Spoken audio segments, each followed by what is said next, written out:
Hey everybody, and welcome back to the Rebel Show.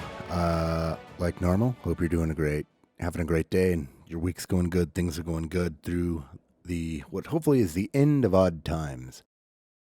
And what we talked about last week, we're going to continue on this week, which is the history of odd times in other countries. So we're talking about socialist utopias, and there's been quite a few of them, and I'm just going to go through some of them.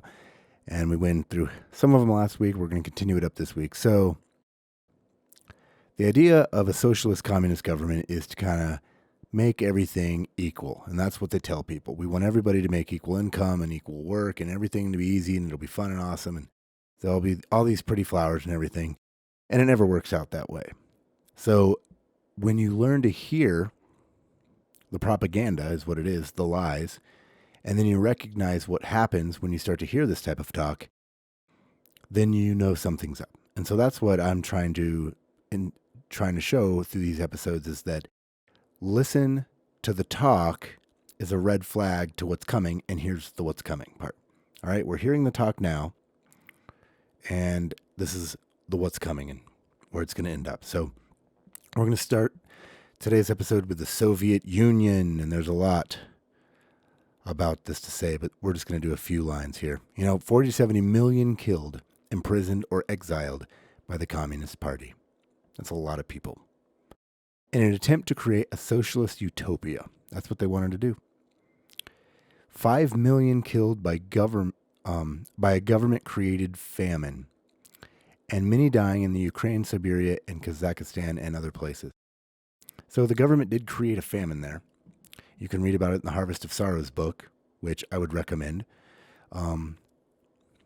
Look up, I'm going to butcher this word, I think, Holmodor, meaning kill by starvation, or the Stalin's secret genocide. Again, talked about in the Harvest of Sorrows book. I would recommend people reading it. It's interesting. Food was to be turned over by the government. If not, you were raided and beaten or faced the firing squad. Think about this. If you stole food or you were caught with food or grew your own food or anything like that, you were forced to turn it in or you would face these punishments. Food was banned in villages. Secretly hiding food, one would be killed. Stealing food was also led to firing squads, which we just talked about. The Soviet Union was exporting 1 million tons of grain in 1933, yet starving its own citizens for a profit. And when people would come in, if other type of agencies or people would come into these villages, they would promise these people food and dress them up and make them look real nice so it didn't look like they were starving and stuff like that. It was terrible. But they literally banned food from people and just forced them to starve to death, and lots of them did. It was terrible. If government would kill, exile, imprison, or starve someone every minute of every day, it would take more than 75 years to get to the low end of the $40 to $70 million estimated deaths. So that's a lot of people. All right? That's a lot of deaths, women and children included. And that's utopia for some people. Romania was seized by the Soviet Union. Any resistance was suppressed. Central government failure on multiple public projects creating there was central government failure on multiple public projects creating economic turmoil. Wow. Can't talk again. So central government should not be handling a lot of these projects. The free market does a great job at it. And the more government gets involved, the more there's problems because government doesn't have a stake in it really. As where if you're an investor or a CEO or the business owner, you have a stake in that project's success or your company could fail. So you want it to be successful. You want it to go smooth because you want another opportunity later down the road to do another job. So you're going to do the best you can. Severe debt caused mass exportation of products, creating shortages of essential products such as food and medicine. Severe debt. I'm glad America is not in that problem because I would hate to have shortages of essential goods. I just would hate that. Socialist policy after policy was enacted to try to stabilize the economy, but none were successful. Is anyone surprised? Government bulldozed thousands of towns and houses. Citizens were forced to live in agricultural centers where they would farm and they would live there, and that was their life. And they were forcibly moved there, and sometimes, a lot of times, it was without their family. They were just separated. Government recruited children to spy on their parents. teachers and their communities throughout blackmail. Imagine if you're starving and some guy comes up and says, hey, if your parents are hoarding food, let us know. We'll give you an extra piece of food, or we'll give you this or that. That's what was happening. Anyone caught in behavior deemed to be harmful to the regime was imprisoned, exiled, or killed. Harmful to the regime. Now, we're living in a society where there's pretty much freedom.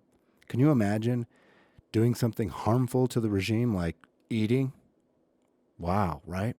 One survivor, let's see if I can pronounce this name, Georgie Christa, wrote, "Not even in war would it look like this," when describing the road lines of skeletons. So this looked worse than war when you would drive through the town and see people. Others were forced to destroy their own houses or be beaten or removed into government-provided slum shelters. Imagine that. Look up Decree 1770. No, I'm sorry. Look up Decree 770, where dictator Nikolai Caesarea, however that's pronounced, outlawed abortion and birth control to grow the population. He forced women to undergo gynecological exams at work. If they objected, he took away health care and dental care, along with their vacations. Isn't that sound amazing, women? He set the minimum family size and monthly birth quota, taxed couples who didn't produce, and taxed all people over 25 that were unmarried an extra 10%. So be glad we don't live in that area of history, because, wow, you don't have any freedoms. And now we're to Venezuela. This is a modern time thing. I mean, in 2012, I believe it was, when they decided to give up their guns, and they were one of the most prosperous nations, and they had some of the most fertile natural resources, and they probably still have the most oil reserves of any nation. Okay, riots, starvation, including eating zoo animals, politics, instability, and hyperinflation. Political instability is what that should say. The standard causes, totalitarian policies, irresponsible spending, government regulation, price controls, child malnutrition is widespread. 8,300 people killed by the brutal crime crackdown. So when you're starting to get into starvation, you may actually go out and steal something. And imagine just being killed because you're starving. 4 million have fled, and things look like they could get worse. It's the most abundant oil country in the world, Vietnam, 20th century. Communist government killed at least 1.6 million people. Socialist policies led to food rationing, and this is where you get in big trouble. When there's food rationing, you can really control the people. From the 60s to the 80s, standards for non-farmers was to receive food from the government. So if you're not a farmer, they would deliver you food. In the 80s, the food supply was worse than during wartime. So in wartime, they're having to supply food for the military and all that, and all the soldiers out in war. But now it's so bad that it's worse than in wartime when a lot of the food was going to soldiers. Zimbabwe, 1980s. Former president and socialist Robert Mugabe was responsible for murder, torture, or imprisonment of tens of thousands of people, nearly 50,000 people. He allowed murder and violence against white farmers. Man, I feel like any culture, any color, any race of a farmer, we thank you for that, because food is a necessity. So thank you for your toiling in the sun and farming. We love you. He allowed inflation to reach 79.6 billion % in Zimbabwe. That's really interesting. That's like a lot of percent. And there's still more. There's more examples of this, but if any of this sounds appealing to you, please move to one of these utopias and leave the United States alone. We're good here. The left always wants to just tax the wealth and have the wealthy pay their fair share. What does that mean? Like, isn't 4.7 trillion a year with the $1 trillion deficit enough?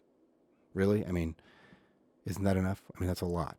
If government sold the wealth of everyone on the Forbes 400 list, plus Amazon's worth is $315 billion, Apple's $309 billion, and Google's $300 billion, that's $2.9 trillion total, right? If they stole all this wealth, 100% of the wealth of all these people.